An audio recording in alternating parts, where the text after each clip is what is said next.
Content क्रिएटर्सहरूले गुनासो गर्नु हुँदैछ कि बिजनबारी किन मौन छ, बिजनबारीले किन बोलेन, बिजनबारी मौन छैन, हामी मौन छैनौँ। हामीले आफ्नो काम गरिरहेको छौँ। कति काम नबोली पनि गरिरहेको भइरहेको हुन्छ, कति काम हामीले अगाडि नै आएर देखाएर नै गर्नुपर्छ भन्ने छैन। र जुन चाहिँ यो पोक्सो एक्टमा यो अपराधीलाई अहिले हिरासतमा लिएको छ, यो पोक्सो एक्टमा धेरै कानुनी नियमहरू छ कि नानीको हामीले नाम, एड्रेस, उहाँको रिलेटिभ्सहरूको एड्रेस, इभन हाम्रो अपराधीको एड्रेसहरू पनि हामीले खुलासा नगर्नुपर्ने अवस्था हुने रहेछ। यहाँ हामीले जान्नमा आएको यो न्याय जाँच र त्यसले चाहिँ के हुने हामीले डर देख्यौँ भने पछि जुन चाहिँ चिजको लागि हामीले यो अपराध हामी किन भेला भएको छौँ आजभन्दा, त्यो अपराधीले कडाभन्दा कडा सजाय पाएकै हुनु पर्यो। उमेर कैदको सजाय त हुनै पर्यो कम्तीमा पनि, हो कि होइन? तपाईँले चाहनुहुन्छ कि हुँदैन? सबै हाम्रो माग हो हामी सबैको। तर के हुन्छ भन्दा जुन चाहिँ पाराले हामीले सोसियल मिडियामा, हुन त सोसियल मिडियाको कन्टेन्ट क्रिएटर्सहरूले पनि उहाँले पनि यो अपराधलाई यो जनजागरण पाराले फैलाउनु राम्रै काम गर्नुभएको हो। तर कतिवटा कुरा नमिल्दा त्यो नानीको जुन चाहिँ केसलाई पनि धेरै कमजोरी अवस्थामा लाने अवस्थाहरू पनि आइपुग्छ। जुन चिजहरूले हामीलाई जुन चाहिँ कानुनी लडाइँमा हामीलाई साह्रो पर्न जान्छ पछि भनेर पनि हामी चुप लागेर बस्यौँ। तर हामीले बारम्बार फुलबजार थानासँग रिपोर्ट लिइरहेको छौँ, माथि के कसो हुँदैछ, यो कति दिनसम्म चल्छ र पोक्सो एक्टमा कस्तो कस्तो छ र उहाँलाई कुन पाराले त्यो अपराधीलाई क्रिएट गर्नुहोस्, जनजागरुकता गर्नुपर्छ। तर यस्तो नहोस् कि एक हप्ता बाद फेरि हामी चुपचाप केही थाहा नलाग्दा जस्तै धेरै बिजनबारीमा काण्डहरू भइसकेको छ। पहिला पनि हामी नबोलेर पो हो कि बा जस्तो पनि आज हामीलाई भान्नुहुन्छ। यो मात्रै होइन, धेरै काण्डहरू भयो। तर आज यसले सीमा नआए जस्तो भयो। एउटा नाबालिगसँग त्यसरी एउटा यो राक्षसी यो बेहोरा भएको मान्छेले जुन चाहिँ यो अहिले यो अपराध गरेको छ त्यो एकदम जघन्य हो। र कन्टेन्ट क्रिएटर्सहरूलाई पनि म बिन्ती गर्न चाहन्छु, यो केसलाई अहिले मात्र होइन, जबसम्म त्यसलाई कानुनी दण्ड हुँदैन यो अपराधीलाई तबसम्म हामीले फलो गर्नुपर्छ। तबसम्म हामीले कन्टेन्ट जागरुकता गरिरहनुपर्छ। हामी सबैको मनमा पसेर हामीले के गर्नु हुँदैन, के कस्तो गर्नुपर्छ हाम्रो समाजको लागि भन्ने कुरा हामीले बुझाइ नै राख्नुपर्छ। 3 दिनमा हाम्रो यो जोस चलाउनु हुँदैन। हामी अहिले त्यस्तो भएको छौँ, सबैको जोसमा हामी एक हप्ता वाह वाह हा हा गर्छौँ, तर एक हप्ता बाद हामी ठन्डा हुन्छौँ। त्यस्तो नहोस्। सोसियल मिडियामै आएर सोसियल मिडियाले हामीलाई दुनियाँ भनेर दोष आयो है, हामीलाई दुःख पनि लाग्यो यो कुरोमा हामीलाई। किनभने हामी त राति फर्स्ट आएर हामी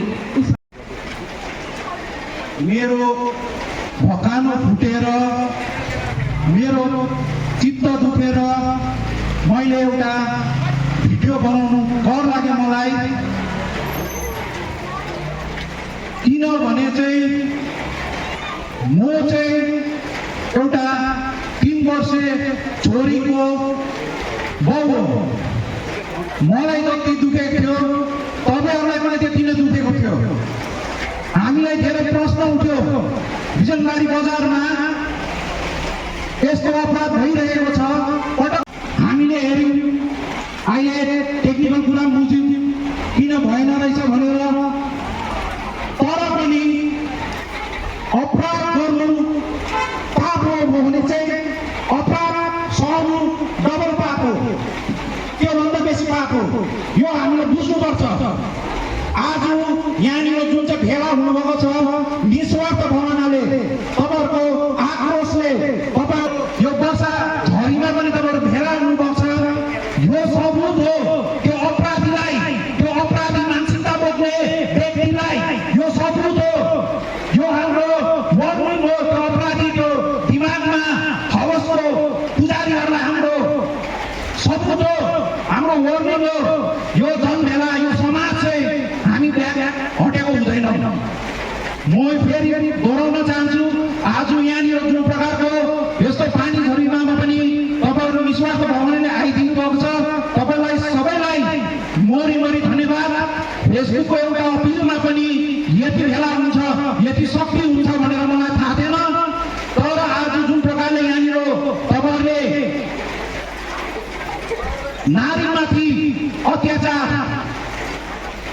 नाबालिग बालिकामाथि शोषण र कुकर्म जस्तो जति पनि भइरहेको छ त्यो चाहिँ हामी कदापि सक्दैनौँ भनेर जुन यहाँनिर भेला हुनुभएको छ त्यसको लागि म सबैलाई नमन गर्दछु र हामीसँग अहिले क्लोजर थानाको प्रभारी पनि आउनुभएको छ र हाम्रो त्यो अवस्था पुजारीहरूलाई हाम्रो यहाँबाट विरोधको आभास पुर्याउन सक्छौँ र तपाईँहरूलाई म भन्छु अपराधीलाई फाँसी दे, अपराधीलाई फाँसी दे।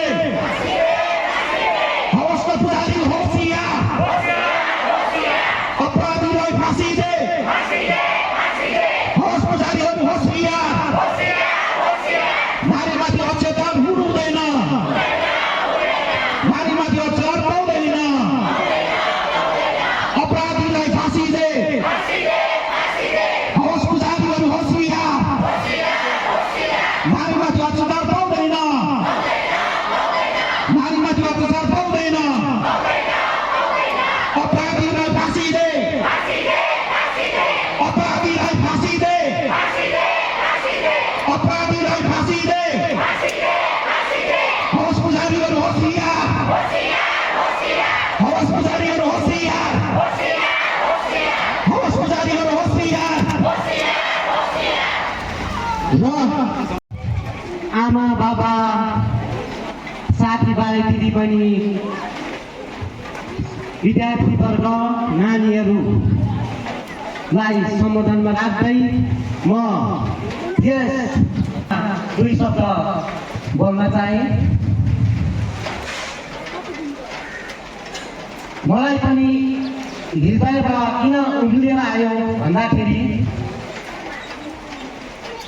जो अपराध जघन्य घटना बिजनबारीमा भयो त्यो हामीलाई सर्वविदितै भइसकेको थियो। तर त्यस पश्चात जब सिलगढी, दिल्ली, बेङ्गलोर नभएर बाहिर देशबाट पनि फोन आउन थाल्यो, यो बिजनबारीमा के हुन थाल्यो यस्तो, हामीले त हाम्रा श्रीमती छोरी छोरालाई त्यहाँ राखेर हामी आज यहाँ कमाउनको निम्ति आएका छौँ। हाम्रो छोरीचेलीको, हाम्रो श्रीमतीको भविष्य के होला हामीलाई त डर लाग्न थाल्यो। भनेपछि यस्तो कुरामा पनि हामी आज उभियौँ भने हामी मानव भएर चाहिँ नाराज रूपमा हिँड्नु व्यर्थ छ भन्ने मेरो मनभित्रबाट पराएर आयो। त्यसै कारण म पनि चुपाइ थिएँ, तर हिजोबाट मैले पनि प्रतिक्रिया गर्न थालेको थिएँ। किन भन्दा जो कानुनी कारबाही कानुनले गर्छ त्यसमा हाम्रो केही भन्नु छैन। तर यहाँ जति पनि क्लासिक आमा बाबा चेलीबेटी हुनुहुन्छ, नभएर बाहिर देशको मैले भनिहालेँ उहाँहरू पनि क्लासिक हुनुहुन्छ। मेरो नानीको भविष्य के होला, मेरो श्रीमतीको भविष्य के होला बिजनबारीमा भनेर यो कुरो चाहिँ नहोस्, भोलिबाट पटक्कै नहोस्। कसैले यस्तो खालको नजर उठाएर हेर्नै नसकोस् भनेर ती आमा र ती गार्जेनहरूको लागि चाहिँ आज हामी खडा भएका हौँ। हामीले कानुनलाई दोष देखाउनु छैन। त्यसलाई हेर्नु तपाईँहरू चाहनुहुन्छ, तपाईँहरू पाउनुहुन्छ, सक्नुहुन्छ, अप्रोच गर्न सक्नुहुन्छ।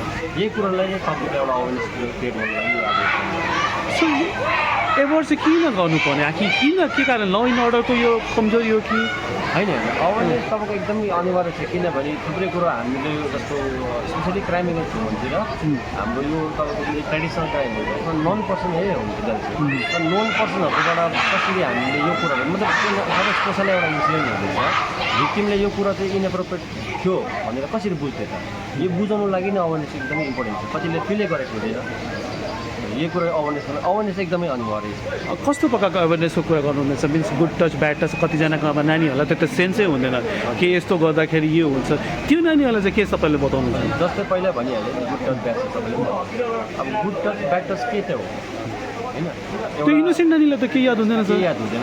अब गुड टच ब्याड टच तपाईँको उसको प्राइभेट पार्ट्सहरूतिर तपाईँको जस्तो हामीले सिकाउँछ, प्राइभेट पार्ट्समा जो पनि होस् ट्रस्टेड पर्सन होस् या त नोन पर्सन होस्, उसले भरोसा गरेको मान्छे भयो भने जो चाहिँ उसलाई नानीलाई ठिकै लागेन, उसको मोरली ठिक लागेन कि यो मलाई मतलब दाजु या अङ्कल या जोसुकै होस्, इभन आफ्नै प्यारेन्ट्स किन नहोस् कि जो साथी उसलाई अनकम्फर्टेबल फिल भयो यो टचले चाहिँ यो कुरा रिपोर्ट गर्नु।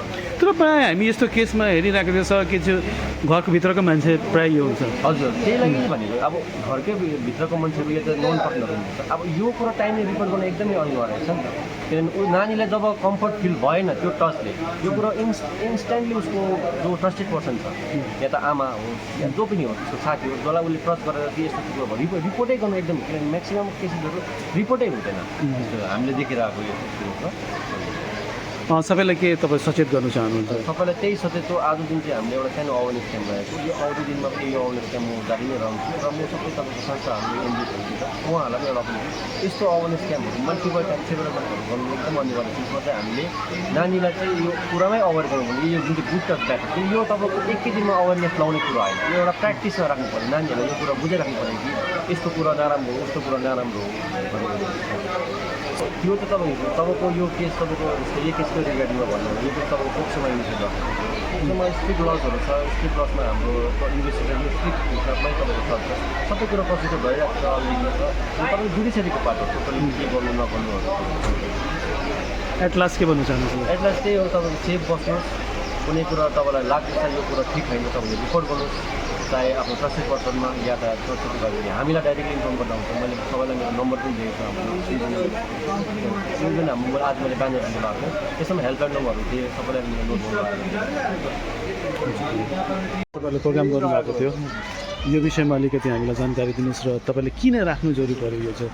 हेर्नुहोस्, यो हिजो हामी सबैले बिजनबारी सिटिजन फोरम म स्वयंले एउटा भिडियो बनाएर अनि नारी कल्याण सङ्घ हाम्रा बिजनबारीका समस्त समाजहरू मिलेर हामीले बिजनबारीमा एउटा प्रतिवाद पक्षमा साथसाथै एउटा ग्यादरिङ अर्गनाइज गरेको थियौँ। अब यसलाई चाहिँ किन गर्नु जरुरी भयो भन्दाखेरि चाहिँ 21 तारिक भएको घटना यत्रो दिन बाद भनेर पनि कतिजनाको सवाल छ है। तर यसलाई चाहिँ के हो भन्दाखेरि हामीले नानी चाहिँ एउटा त्यो अपराध चाहिँ एउटा पोक्सो केस भएकोले गर्दाखेरि यसमा कतिवटा टेक्निकलिटी हुन्छ, कतिवटा बोल्नुपर्ने हुन्छ, कतिवटा नबोल्नुपर्ने हुँदो रहेछ। त्यसै कारण हामीले आज प्रशासनलाई पनि रिक्वेस्ट गरेर हामीले यहाँनिर एउटा पक्षसभा गऱ्यौँ र जति पनि यहाँनिर आउनुभएको थियो समस्तलाई एकैमुष्टमा धन्यवाद। र यो जोस, यो जाँगर र यो आक्रोश चाहिँ समाप्त हुनु हुँदैन, किनभने जबसम्म हाम्रो नानीले न्याय पाउँदैन, जबसम्म हाम्रो यो समाजमा यस्तो कुतथ्य सोच्ने हवसका पुजारीहरूको नाश हुँदैन, तबसम्म हामीले यो जोस र जाँगर चाहिँ देखाउनु एकदमै जरुरी छ। कसरी तपाईँले भन्नुहुँदैछ जोस देखाउनुपर्छ जब सोसियल मिडियालाई भन्दैछ तपाईँले कन्टेन्ट नहाल्नुहोस् भनेर? हेर्नुहोस्, अब यो चाहिँ के छ भन्दाखेरि नानी पनि एउटा जेनेरेसन एक्सकै जेन्जी नै भएकोले गर्दाखेरि चाहिँ उहाँले काहीँ न काहीँ फोन चलाउँछ होला या त फ्यामिलीलाई पनि त्यो अलिकति धक्का पर्छ भन्ने नीतिले चाहिँ हामीले थानासँग नै सल्लाह गरेर चाहिँ यसलाई चाहिँ अहिले चाहिँ जति पनि प्रतिवाद भएको फेसबुकमा यसलाई चाहिँ अब हामी बन्द गरेर हामी न्यायपालिका जजमेन्टमा चाहिँ जुडिसियरी सिस्टममा भएको सबजुडिस भएको केसलाई चाहिँ अब हामी जुडिसियरी सिस्टममा नै विश्वास गर्नुपर्छ भन्ने चाहिँ हाम्रो पनि उद्देश्य हो। हामीले प्रशासनसँग बात मारिसकेका छौँ, हामी माथि गएर कोर्टमा पनि हामी धर्ना दिन्छौँ। यो अपराधीले चाहिँ कडाभन्दा कडा सजाय पाउनुपर्छ भन्ने हामी समस्तवासीको, हाम्रो जेनेरेसन जेन्जीको, हाम्रो यस भेगका समाजको, यस भेगका अग्रजहरूको पनि एउटै सोच र नारा छ।